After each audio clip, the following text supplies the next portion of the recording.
Assalamualaikum warahmatullahi wabarakatuh. Perkenalkan, nama saya Natasha Menahelina, NIM 4202427054 dari kelas 3C. Di sini saya akan mempresentasikan hasil tugas besar saya dari mata kuliah Tipologi Bangunan Tropis, yaitu merancang rumah tinggal mewah 2 lantai. Langsung saja, di sini saya akan menjelaskan studi literatur dari tropical house atau rumah tropis tadi. Pertama-tama, definisi apa sih dari rumah tropis itu? Konsep rumah tropis adalah pendekatan dari rumah yang dirancang khusus untuk beradaptasi dengan iklim tropis yang berciri panas dan lembab. Tujuannya untuk menciptakan hunian yang nyaman dan efisien dengan memanfaatkan elemen-elemen alami. Rumah tropis memaksimalkan sirkulasi udara dan pencahayaan alami sehingga menciptakan hunian yang sejuk sekaligus nyaman. Adanya sirkulasi udara yang baik dapat mencegah kelembaban berlebih dan pertumbuhan jamur. Ada juga fungsi dari rumah tropis, yaitu fungsi utamanya kenyamanan dan efisien energi, kesehatan dan kebersihan, harmoni dengan lingkungan, dan juga estetika dan fungsionalitas. Rumah tropis dapat mengurangi penggunaan energi dengan memanfaatkan sirkulasi udara dan pencahayaan alami, serta menggunakan material yang ramah lingkungan. Pemanfaatan sumber daya alam dan desain yang berkelanjutan dapat membantu menciptakan hunian yang ramah lingkungan dan mengurangi dampak terhadap ekosistem. Ada pula ruangan dari rumah tropis ini, yaitu antara lainnya sama seperti rumah-rumah pada umumnya, ada ruang tamu, ruang keluarga, kamar utama, kamar 2, kamar 3, kamar 4, toilet, dan juga dapur dan juga garasi. Ada juga pelakunya antara lain ayah, ibu, adik, dan abang. Rumah tropis ini bisa merujuk pada dua hal yang berbeda. Yang pertama, gaya musik, dan yang kedua, gaya arsitektur. Konsep desain arsitektur yang mengidentifikasi elemen-elemen tropis dengan sentuhan modern, memberikan keseimbangan antara keindahan alam dan kenyamanan modern. Jadi, rumah tropis bisa berarti musik yang bikin suasana rumah yang dirancang dengan gaya tropis. Ada juga ciri-ciri dari rumah tropis ini, yaitu yang pertama, atap miring. Atap miring berfungsi untuk mengalirkan air hujan dengan cepat, mencegah genangan air, dan membantu sirkulasi udara. Dan yang kedua, banyaknya bukaan dan ventilasi. Bukaan jendela, pintu, dan ventilasi memungkinkan sirkulasi udara yang baik, sehingga rumah tetap sejuk dan tidak lembab. Yang ketiga, pemanfaatan material alami. Yang keempat, teras, balkon, dan tritisan. Ruang terbuka ini berfungsi sebagai area transisi antara dalam dan luar ruangan, serta memberikan kesempatan untuk menikmati pemandangan lain. Lanjut, ada pula sistem drainase yang baik, dan juga cross ventilation, yang dimana sirkulasi udara yang baik memungkinkan udara segar masuk dan udara panas keluar, menciptakan suasana yang sejuk dan nyaman. Dan juga yang terakhir, pemanfaatan cahaya alami. Jendela besar dan desain memungkinkan cahaya matahari masuk, menciptakan suasana yang terang dan hangat tanpa perlu banyak pencahayaan buatan. Nah, lanjut di sini saya akan menjelaskan studi kasus 1 saya, yaitu rumah tropis Tropibox. Lokasinya berada di kota Kochi, tepatnya di India. Arsiteknya Ufais Subu. Tahun dibangunnya rumah ini pada tahun 2024 dan luas lahannya sekitar 3.500 meter persegi. Nah, definisi dari rumah ini adalah contoh arsitektur menawan yang menampilkan fasad introvert sekaligus menghadirkan denah terbuka yang mengundang dan pengalaman spesial yang mengejutkan di dalamnya. Hasilnya adalah ruang yang indah dan fungsional yang mewujudkan prinsip-prinsip arsitektur sekaligus menghadirkan hunian yang tentram dan menyenangkan bagi penghuninya. Dan di sini juga ada warna dan material yang digunakan pada rumah ini.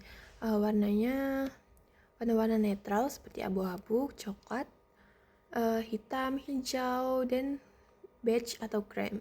Dan material yang digunakan yaitu beton expose, batu alam, kayu, baja atau logam, plester semen, dan kaca. Dan berikut ini adalah eksterior dan interior dari rumah Tropibox ini.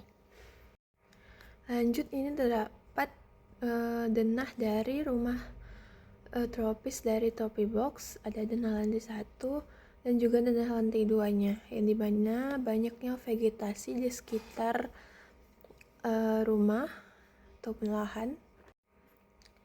Lanjut kita masuk ke studi kasus 2, yang dimana saya mengambil Solomia House Tropis. Lokasinya berada di Malpais, tepatnya di Costa Rica. Arsiteknya Dimian Borges. Tahun dibangunnya pada tahun 2025.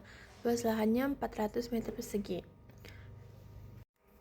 Nah, definisi dari rumah Solomia ini dibangun dikelilingi oleh vegetasi tropis dan menghadap ke pantai Pasifik, Costa Rica, dengan interpretasi kontemporer arsitektur tropis. Rumah ini dirancang oleh Estudio di 3B Architecture dan dibangun oleh GVM.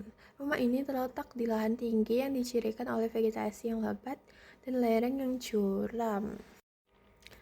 Berikut merupakan warna dan material yang digunakan pada rumah Solomia House Tropis ini. Warna yang digunakannya masih berwarna netral, yaitu putih dengan nuansa krem abu-abu, dan ada juga aksen warna abu-abu gelap atau hitam. Materialnya yang digunakan beton expose, kaca, baja atau besi, dan kayu-kayu alami. Nah, ini adalah eksterior dan interior dari rumah Solomia Tropis. Lanjut ke denahnya, berikut adalah denah lantai 1 dan denah lantai 2 dari Solomia House Tropis. Lanjut ke studi kasus 3, yaitu SA House Tropis yang berlokasi di kondominium Bahia Selatan di Trancoso. Arsiteknya Julia Regis Bittencourt. Tahun dibangunnya rumah ini pada tahun 2023. Luas lahannya 1094 meter persegi. Nah, definisi dari rumah ini yaitu lahan ini yang terletak di sebuah kondominium hunian di Bahia Selatan di Trancoso memiliki topografi datar dan akses yang ditandai oleh pepohonan asli yang lebat seperti pohon karet dan pohon inga. Di latar belakang, lahan ini terbuka ke umum hijau kondominium, memastikan pemandangan vegetasi yang bebas dan permanen. Nah, ada juga warna dan material yang digunakan pada rumah ini. Menggunakan warna-warna netral, putih, krem, dan juga warna-warna alami lainnya. Pada material yang digunakan menggunakan kayu, semen bakar, tembaga, keramik daur ulang, dan kaca. Berikut adalah interior dan eksterior dari rumah SA House Tropis ini.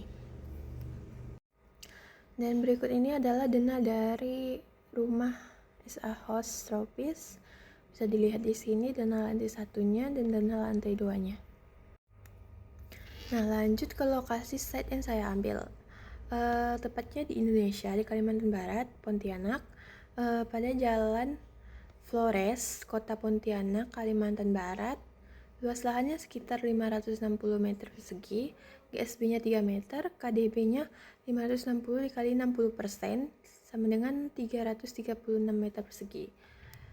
Nah, dan bisa dilihat di sini, pada view kanan saya terdapat lahan kosong, di depan saya terdapat restoran, dan di sebelah kiri saya terdapat rumah 2 lantai, dan di belakang saya terdapat lahan kosong, tapi juga ada rumah yang di sebelah lahan kosong tadi. Lanjut masuk ke analisis site matahari. Datanya, matahari terbit menyinari site dari arah kiri, matahari terbenam menyinari site dari arah kanan, sinar matahari pagi mulai dari jam 6 sampai jam 10, sinar matahari siang mulai dari jam 10 sampai jam 2, sinar matahari sore mulai dari jam 2 sampai jam 5. Dan analisis saya di sini sinar matahari pagi langsung memapari bagian kiri site dan terhalang oleh bangunan sinar matahari dengan ketinggian bangunan 6 meter, dan sinar matahari sore terpapar matahari dan terhalang oleh bangunan sekitar. Respon saya di sini memberikan overstack atau talang lebar di bagian atas dan samping kiri jendela di bagian depan bangunan, mencegah masuknya matahari langsung pada terbit dan sinar siang hari. Penggunaan double skin facade disarankan pada bagian kiri dan kanan tapak Selain menghalangi intensitas sinar matahari dari sudut yang rendah, double skin fasad juga menambah keindahan dan keestetikaan pada bangunan, mengurangi bukaan maupun peletakan kamar tidur pada bagian barat. Di sini adalah sinar matahari pagi dari SketchUp, di mana terhalang oleh bangunan 2 lantai tadi, dan sinar matahari sore hanya terkena bagian depan dan sinar lanjut ke analisis site kebisingan. Di data saya, di depan site berbatasan langsung dengan Jalan Flores. Di belakang site terdapat rumah warga, di kiri site terdapat rumah 2 lantai, di kanan site hanya lahan kosong. Analisis saya di sini, kebisingan tingkat tinggi berada pada depan site, yaitu berbatasan langsung dengan Jalan Flores, yang dimana banyaknya kendaraan yang lewat, dan di depannya yang terdapat restoran. Area belakang dan kiri site kebisingannya tingkat rendah karena tertutup oleh pagar rumah warga, dan area kanan site hanya lahan kosong saja. Respon saya di sini menggunakan pagar pembatas di sekeliling site, memberikan vegetasi dengan daun rimbun yang dapat mengurangi kebisingan, dan lapisan dinding yang akan dipasangkan peredam suara untuk mengurangi kebisingan. Lanjut masuk ke analisis site vegetasi.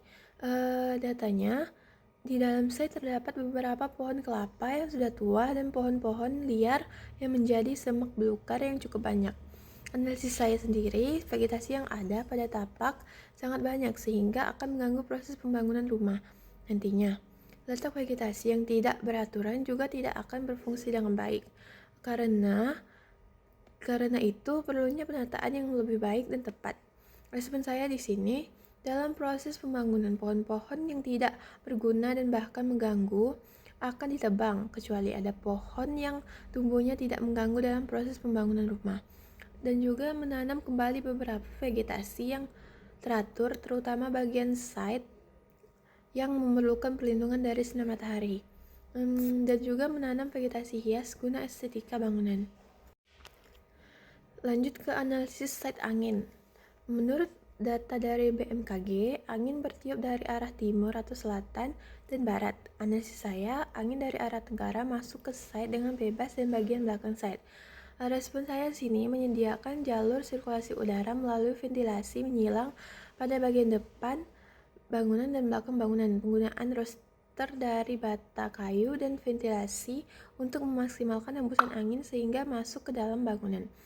Bisa dilihat di sini adalah potongan dari SketchUp yang menampakkan ventilasi area masuk dan keluarnya angin di bagian depan dan belakang, dan juga terdapat di area samping pada lantai 2 dan juga ada void besar di tengah-tengah untuk keluar masuknya angin udara panas. Lanjut ke analisis site curah hujan. Menurut data dari BMKG, curah hujan di wilayah Pontianak sekitar 200-300 mm. Analisis saya, air hujan dapat langsung mengalir ke drainase yang ada di depan site. Berikut adalah drainase di depan site, dan respon saya di sini menyediakan jalur drainase dan lahan hijau terbuka buat resapan dan jalur drainase menuju ke parit yang ada di depan site. Lanjut ke konsep bangunan, di sini saya mengambil konsep modern tropical breathing sanctuary, yang dimana sebuah hunian yang mengintegrasikan kemewahan resort dengan fungsionalitas iklim tropis yang cerdas. Kemegahan bangunan terpancar sejak pintu masuk melalui teras depan berundak yang menciptakan kesan grandeur sekaligus melindungi rumah dari banjir dan kelembapan. Keamanan dan privasi penghuni terjaga melalui kehadiran foyer sebagai ruang transisi elegan bagi tamu, serta pengaturan 2 akses pintu ke dapur kotor yang memisahkan jalur servis dan logistik di area utama. Dan juga kenyamanan termal dioptimalkan melalui kombinasi bukaan besar untuk ventilasi, silang pencahayaan alami yang maksimal, serta void besar yang memperlancar aliran udara vertikal. Juga penggunaan atap bitumen secara strategis meredam kebisingan hujan dan menahan panas ekstrem, memastikan suasana dalam rumah tetap tenang dan sejuk. Dan lanjut masuk ke denah rumah yang saya rancang. Dan lantai 1 di sini di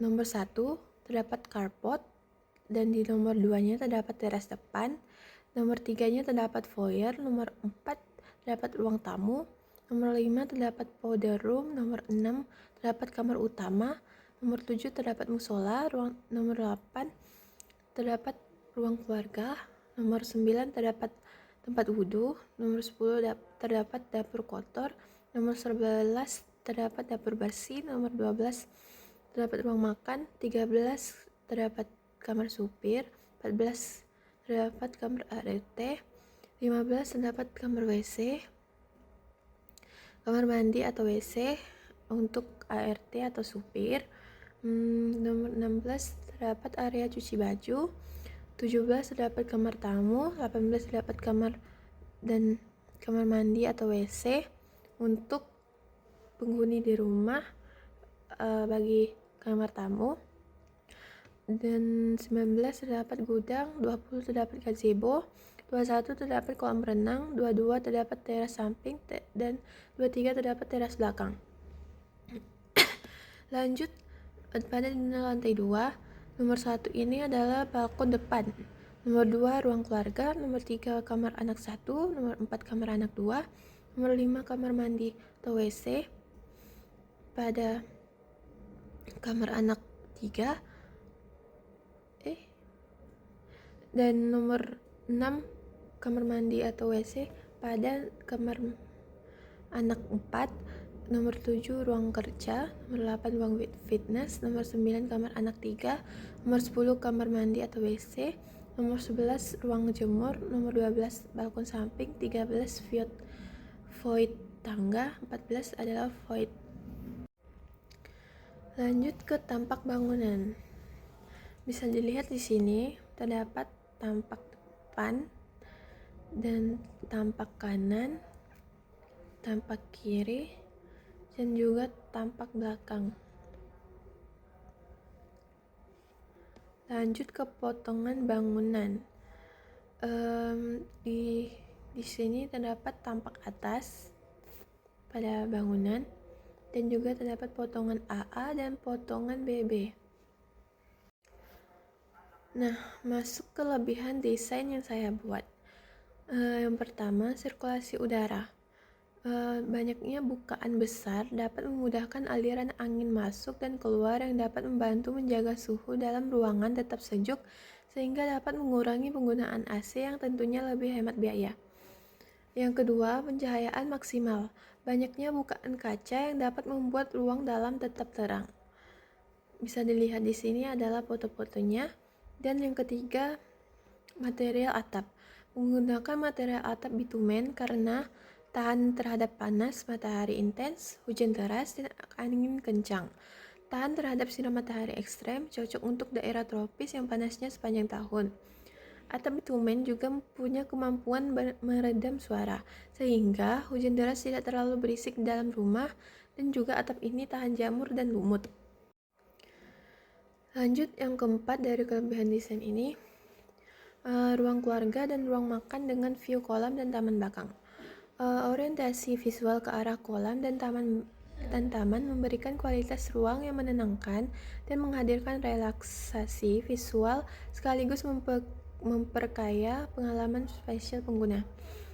Yang kelima, terdapat foyer. Pemberian foyer pada bangunan sebelum memasuki ruang tamu menciptakan transisi ruang yang elegan dan fungsional. Memberikan kesan pertama yang positif. Foyer ini ruang pertama yang dilihat tamu, sehingga desainnya mencerminkan karakter rumah. Dan juga transisi dari luar ke dalam mengurangi kesan langsung masuk ke ruang pribadi, menciptakan privasi bagi penghuni. Dan juga foyer ini sebagai area penyimpanan praktis, bisa digunakan untuk peletakan sepatu, jaket atau kunci, dan aksesoris lainnya. Foyer ini juga berdekatan langsung dengan powder room. Lanjut yang keenam, adanya void besar. Void pada area ruang keluarga dan ruang makan menciptakan kesan ruang yang luas, terbuka, dan megah. Selain meningkatkan kualitas pencahayaan alami ke area sosial rumah, Void juga mendukung sirkulasi udara vertikal yang memperkuat kenyamanan termal terutama dalam iklim tropis. Dan yang ketujuh, view balkon ke kolam renang. Balkon yang menghadap ke kolam renang menciptakan efek resort eksklusif di dalam rumah. Secara psikologis, elemen air atau blue space memberikan ketenangan visual yang menurunkan stres. Secara arsitektural, ini menciptakan koneksi visual antara lantai atas dan area outdoor di lantai bawah, membuat ruang terasa lebih luas dan terbuka. Dan yang ke-8, kamar utama, kamar anak, 2, gazebo memiliki view yang bagus. Yang dimana ruangan ini memiliki view paling bagus yaitu ke kolam renang yang dimana dapat memberikan kesan sejuk, luas, dan terbuka serta menenangkan. Lanjut yang ke-9, teras depan berundak atau memiliki anak tangga. Anak tangga menciptakan efek visual yang menjulang. Secara psikologis, tamu yang menaiki tangga akan merasakan transisi yang lebih formal dan prestisius menuju pintu utama. Ini adalah teknik arsitektur klasik untuk memberikan karakter kuat dan otoritas pada fasad bangunan. Dan juga, secara fungsional di iklim tropis, elevasi tinggi melindungi struktur utama rumah dari genangan air hujan atau risiko banjir. Selain itu, ini menjauhkan lantai utama dari kelembaban tanah, sehingga udara di dalam rumah terasa lebih kering dan sehat. Lanjut yang ke-10, memiliki 3 teras dengan masing-masing memiliki taman. Kehadiran taman di setiap sisi memastikan bahwa dari ruangan manapun penghuni memandang, mereka selalu melihat elemen hijau. Hal ini secara signifikan menurunkan tingkat stres, meningkatkan produktivitas, dan memberikan kesan rumah yang jauh lebih luas karena batas antara indoor dan outdoor menjadi samar.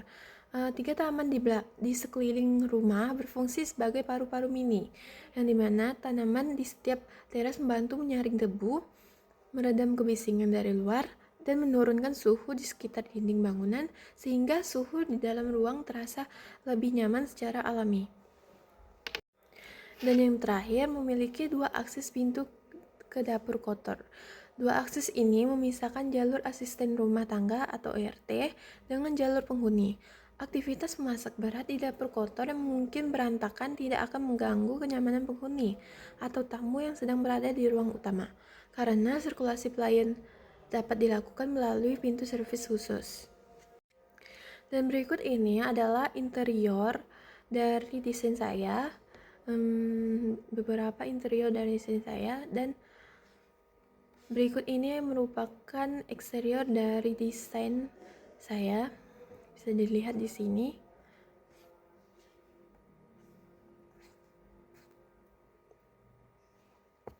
Dan cukup sekian presentasi saya. Terima kasih kepada Bapak Indrayadi selaku dosen mata kuliah Tipologi Bangunan Tropis. Dan yang terakhir, saya akan menampilkan video animasi atau rendering dari hasil rancangan saya, yaitu merancang rumah tinggal tropis 2 lantai. Dan saya akhiri. Assalamualaikum warahmatullahi wabarakatuh. Selamat menonton.